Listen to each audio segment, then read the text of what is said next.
हर हर महादेव मित्रों, हटीले भक्त चैनल में आपका स्वागत है। प्रकृति के सौंदर्य एवं शांति से भरा दयारा बुग्याल का ट्रैक करने के बाद अब हम वापस उत्तरकाशी आ गए थे और रात में उत्तरकाशी में एक संतोषजनक नींद लेने के बाद सुबह सुबह हम पहुंच गए उत्तरकाशी में ही स्थित कुटेटी देवी सिद्धपीठ मंदिर। उत्तरकाशी शहर से लगभग 2 किलोमीटर की दूरी पर भागीरथी नदी के किनारे पर स्थित हरि पर्वत पर यह मंदिर बसा है। कुटेटी देवी को संतान प्रदायिनी के रूप में पूजा जाता है, इसलिए लोग यहाँ आकर संतान प्राप्ति की प्रार्थना करते हैं। इस ऊंचे पर्वत पर माँ का बसेरा है। यहाँ ऊपर से पूरा उत्तरकाशी शहर दिखाई देता है। चारों तरफ हरियाली, ऊंचे ऊंचे चीड़ के पेड़, प्राकृतिक सौंदर्य इस मंदिर को और भी आकर्षक बनाते हैं। हमें यहाँ की सुबह सुबह की आरती देखने का भी सौभाग्य प्राप्त हुआ।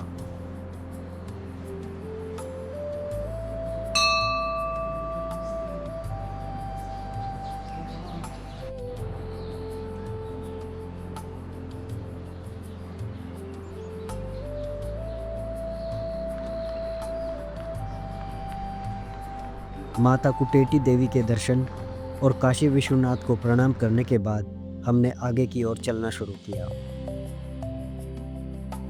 इसी मार्ग से अब हम आगे जाएंगे नचिकेता ताल ट्रैक के लिए। ये मार्ग केदारनाथ मार्ग के नाम से जाना जाता है। गंगोत्री दर्शन करने वाले श्रद्धालु इसी मार्ग से आगे घनसाली होते हुए केदारनाथ की ओर जाते हैं।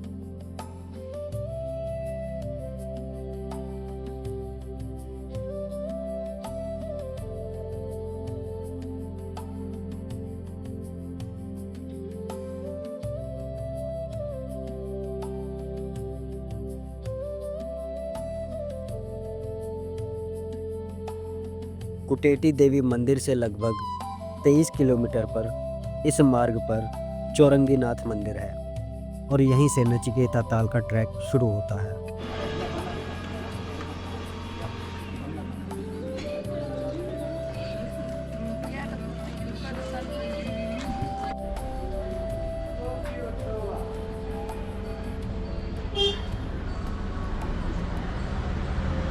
लेकिन सबसे पहले हमने यहाँ सुबह का नाश्ता किया, तब आगे की ओर बढ़े। ये चौरंगी खाल कम बसावट वाला गांव है।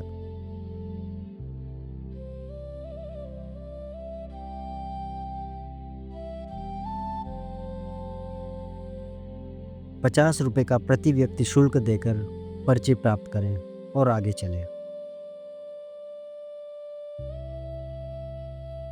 एक बात का ध्यान अवश्य रखें, रास्ते में या नचिकेता ताल के पास कोई खाने पीने की सुविधा नहीं है, तो अपनी ज़रूरत के हिसाब से अपना सामान अवश्य ले जाएं। दूसरा, नचिकेता ताल में रात में रुकने की कोई व्यवस्था नहीं है। आप चाहें तो परमिशन लेकर अपना टेंट ले जा सकते हैं। ट्रैक ज़्यादा कठिन नहीं है, फिर भी 3.5-4 किलोमीटर का ये ट्रैक थोड़ा तो थका ही देगा।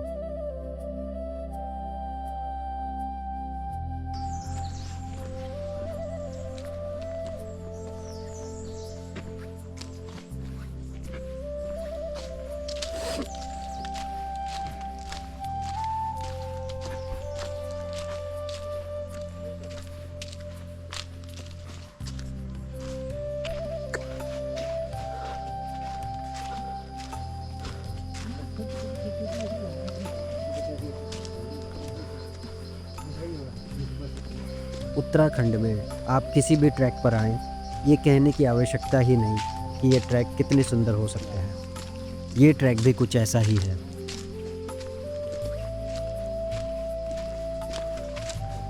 चारों ओर देवदार, पांज, बुरांश व चीड़ का जंगल, ताल और इसके मार्ग के सौंदर्य में 4 चांद लगा देते हैं।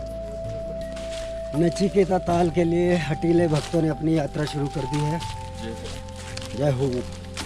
लगभग 3.5-4 किलोमीटर का यह रास्ता है जो एक ताल पर होकर जाएगा, जहाँ पे नचिकेता जी ने अपनी तपस्या की थी और उन्हें वरदान मिले थे। जीवन और मृत्यु का ज्ञान यहीं पे उन्हें प्राप्त हुआ था।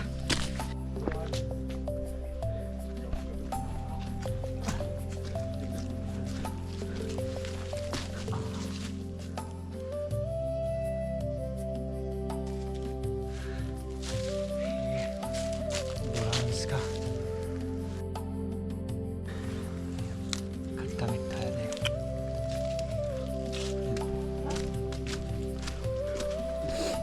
घने जंगलों उसके बीच से निकलता हुआ,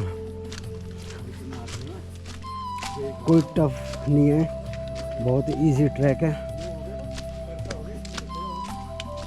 और ये घाटी बुरांश से भरी पड़ी है, बुरांश ही बुरांश।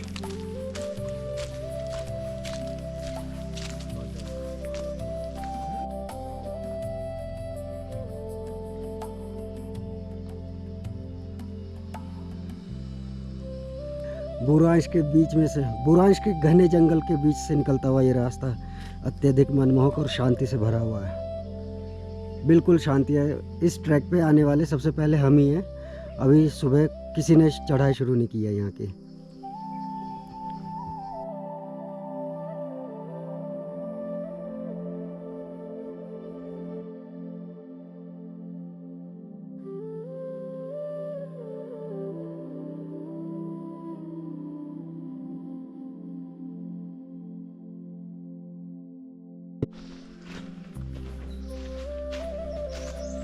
बर्फबारी के समय यहाँ आसपास के पहाड़ तो बर्फ से ढक ही जाते हैं, लेकिन ये मार्ग भी बर्फ से पूरा ढक जाता है और उस समय यहाँ का सौंदर्य अपने चरम पर होता है। शांति से इन चिड़ियों की आवाज़ सुनते रहो और चलते रहो। जब भी आप ऐसे कहीं निकले तो अपनी समस्याओं को भूलकर अपने दिमाग को पूर्ण रूप से आनंद और उल्लास में ही केंद्रित करें, नहीं तो जिंदगी का सफ़र मानो तो मौज है, वरना समस्या तो रोज है। इस ट्रैक पर हमारे अलावा और कोई नहीं है, इसलिए बस जंगल की खामोशी कहूँ या शोर, बस वही हमारे साथ है। साथ में नीचे पड़े बुरांश और बांज के सूखे पत्ते जिन पर हम चल रहे हैं, उनका शोर। डराऊंगा नहीं, पर सावधानी से चलें। इतने पत्तों की भीड़ में पहली बार हमें किसी ट्रैक पर सांप भी मिला, जो रास्ता काटकर चला गया। और सुंदर सुंदर हिरणों का झुंड भी दिखा, लेकिन वह भी डरकर भाग गया।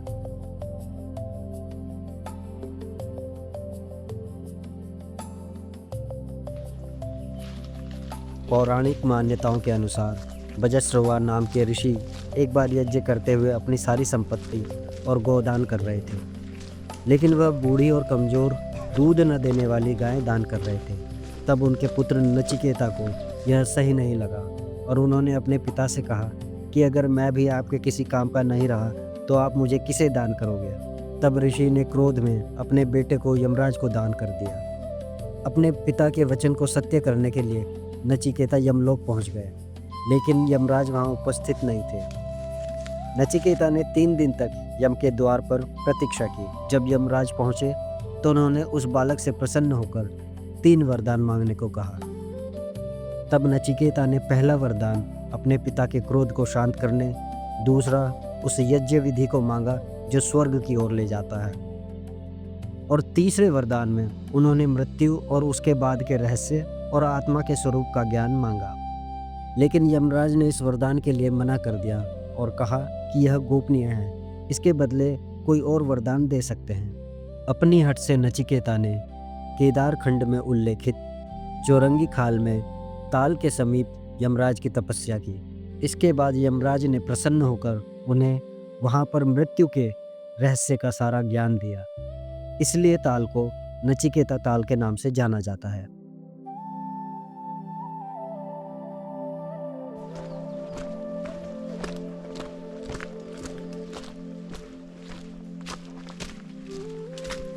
यहाँ से ताल दिखना शुरू हो गया, यानी कि हम नज़दीक हैं, पहुँच ही गए हैं।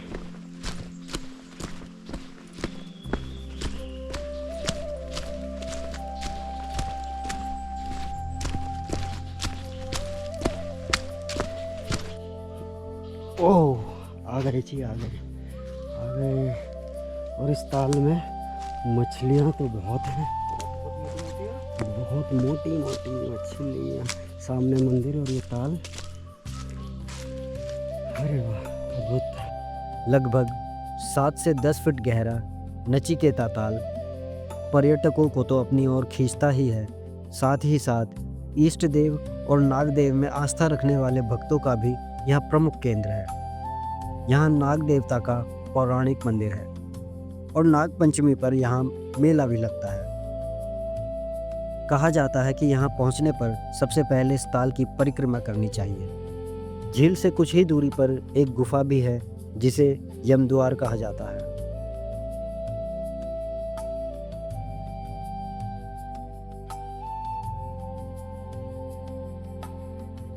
ताल का सौंदर्य कितना मनमोहक है ये कहने की आवश्यकता ही नहीं। इस ताल में आसपास के क्षेत्र और वृक्षों का प्रतिबिंब ऐसा लगता है कि मानो किसी ने कोई दर्पण रख दिया हो। और ये ताल के किनारे किनारे ही चलकर मंदिर है, मंदिर के दर्शन करते हैं।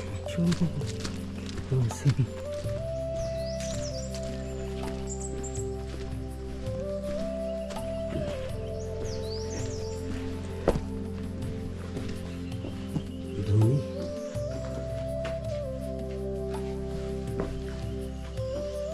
श्री सीताराम।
ऐसे स्थानों पर जब हम कभी शांति से बैठते हैं तो हृदय में कुछ ऐसे विचार घूमते ही रहते हैं।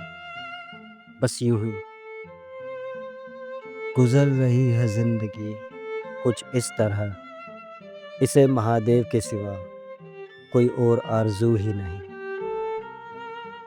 फिर मिलते हैं। हर हर महादेव।